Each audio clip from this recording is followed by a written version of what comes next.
Y Combinator war in München und es war ein super spannender Abend mit der Frage, gründe ich meine Firma im Valley oder in Europa? Es ging nicht unbedingt um ein Standortbattle, es ging eher um die Frage nach, wo ist Ambition, Tempo und Verantwortung am besten. Ich nehme dich jetzt durch die stärksten Learnings dieses Abends und hoffe, dass du lernst von Typen, die Lösungen für echte Probleme entwickelt haben, die von einem Viertel aller Briten oder Millionen Coder weltweit genutzt werden. Damit du die folgenden Namen sofort einordnen kannst, kurz die Besetzung. Am 29. Januar hat CDTM in München 4 Partner von Y Combinator für ein Speaker-Event begrüßt. Tom Blomfield, Mitgründer von Monzo, also jemand, der ein Produkt in einer extrem regulierten Finance-Branche aufgebaut hat, das am Ende von 25% ganz Großbritanniens genutzt wird. Gray Baker, Founder von Dependabot und ex-McKinsey. Dependabot wurde von GitHub übernommen, also ein klassisches Beispiel für ein Dev-Tool, das aus einem konkreten Problem herausgebaut wurde und dann auf echter Distribution skaliert. Christopher Golder, das ist der Mitgründer von Bactype, das später von Twitter übernommen wurde. Jemand, der aus der frühen Social-Ära kommt und die harte Realität von Build, Pivot, Fundraising und Scale aus erster Hand kennt. Und dazu Jonas Tempelstein, früherer Mitgründer von Monzo, zusammen mit Tom und außerdem CDTM Class Fall 2008. Unsere Brücke also vom ganzen Abend zwischen Valley Standards und Europa-Kontext. Der Rahmen und Titel des Talks war Off the Record. In der großen Aula ging es dann aber natürlich schnell um Startups von Null bauen, Produkte auf Millionen Nutzer skalieren und Dinge schaffen, die Menschen wirklich lieben. Plus ein Blick darauf, warum jetzt ein besonders interessanter Zeitpunkt ist, in Europa eine Firma zu bauen.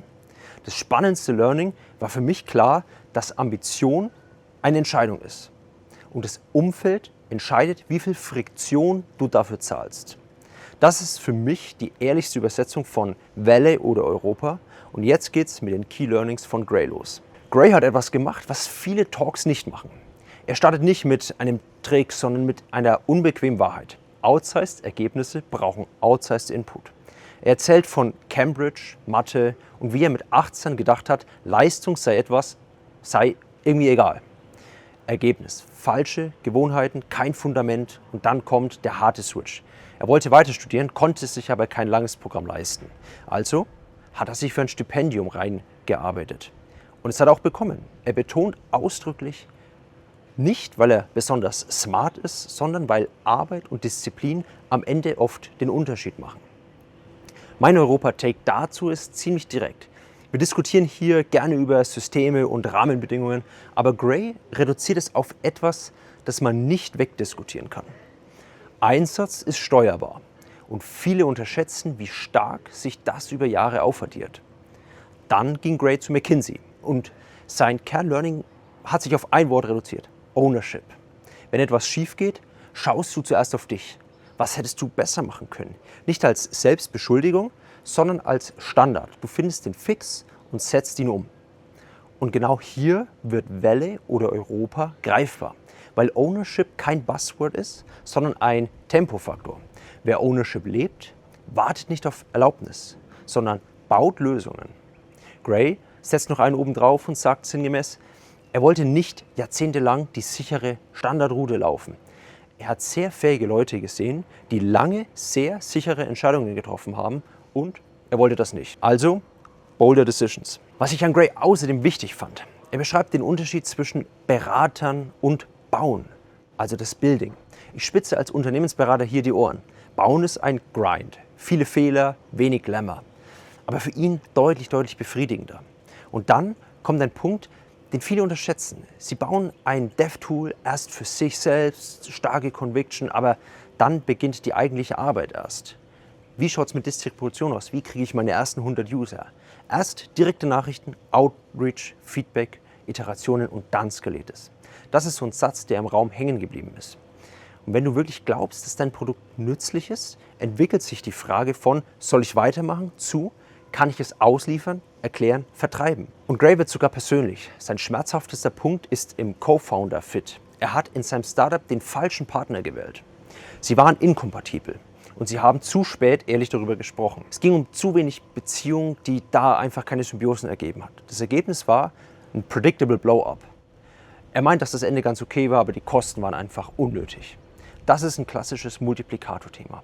Wenn der Fit nicht stimmt, skaliert alles schwerer. Wenn er aber stimmt, dann skaliert es umso besser. Es heißt also Hard Work, Ownership, mutige Entscheidungen, lernen und Co-Founder fit aktiv managen, inklusive Distribution als knallharte Execute. Chris geht dann ganz anders rein.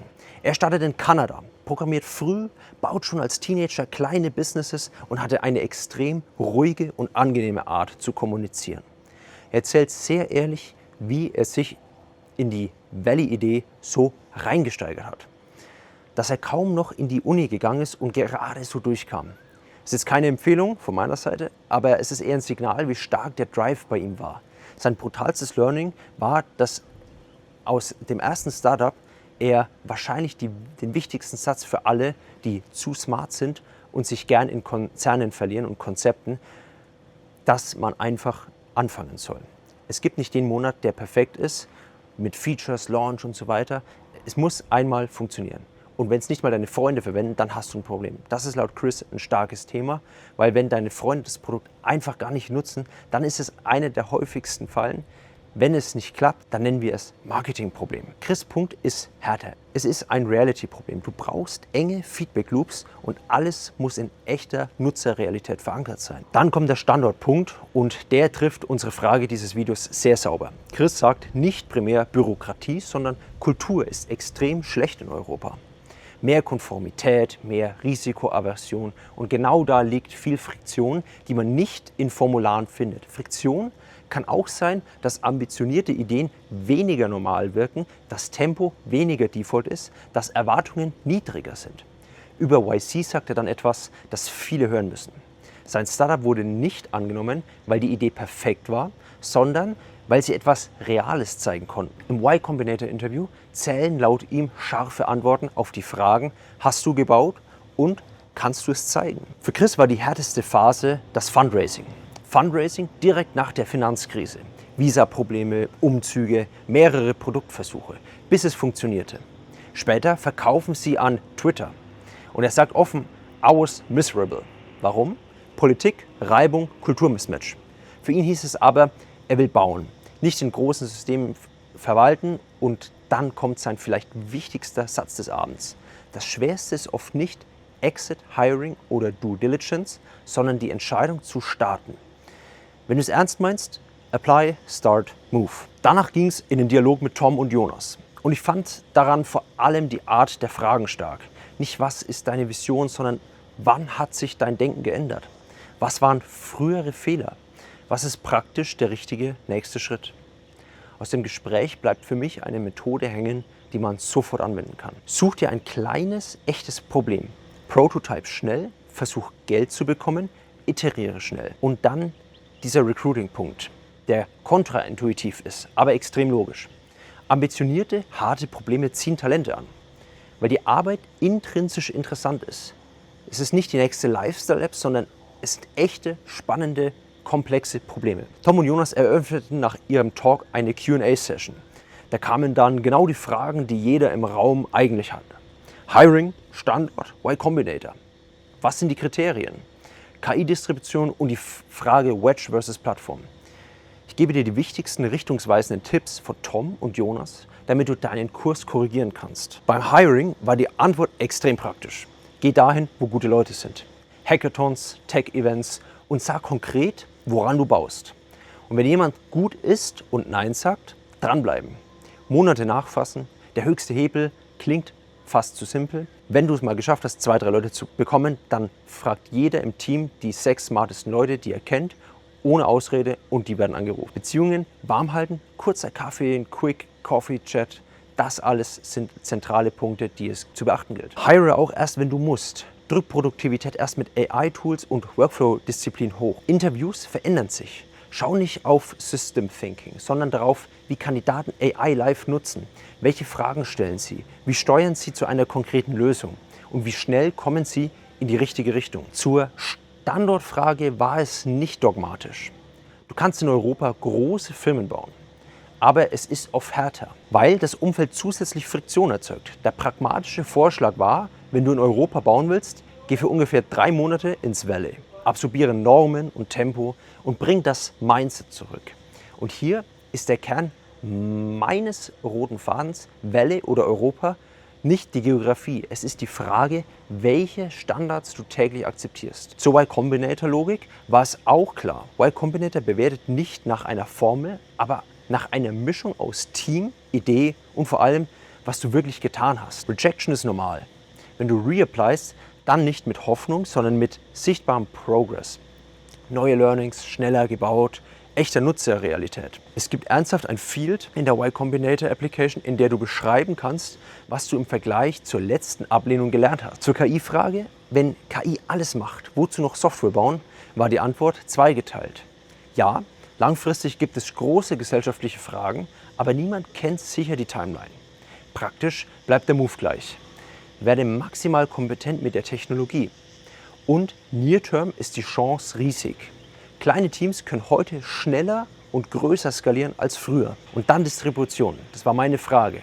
Das war brutal basic, aber genau deshalb ist es so wichtig. Ich habe die Frage an die 4 gestellt, wie man im Zeitalter von KI auf die ersten 100.000 User kommt. Die Antwort von Gray war furztrocken. Du musst mit Menschen sprechen. Erste Kunden kommen fast immer aus dem Netzwerk. Und wenn du glaubst, du bist zu pushy, bist du oft endlich in der Zone, wo du genug Outreach machst. Und bei Wedge versus Plattform war es sehr klar. Für die meisten gilt, starte mit einem Narrow Wedge, idealerweise ein Hair-on-Fire-Problem. Dringlichkeit schlägt Schönheit. Und Vorsicht vor Feature-Requests von Leuten, die nicht zahlen. Geld ist der Validator, nicht Applaus. Der Abend hat für mich eine Sache bestätigt. Ob Silicon Valley oder Europa, am Ende gewinnt Ownership, Tempo und Distribution. Das ist der Standard, der den Unterschied macht. 4 Top-Talents aus dem Valley empfehlen natürlich Kalifornien. Aber wenn wir diesen Bias herausrechnen, sage ich weiterhin, dass Geschwindigkeit, Kapital und Talent im Valley stärker vorhanden ist als in Europa. Wir sind in Europa auf einem guten Weg, was sich durch neue Gesellschaftsformen der EU und Investitionen in die Hightech-Agenda widerspiegeln.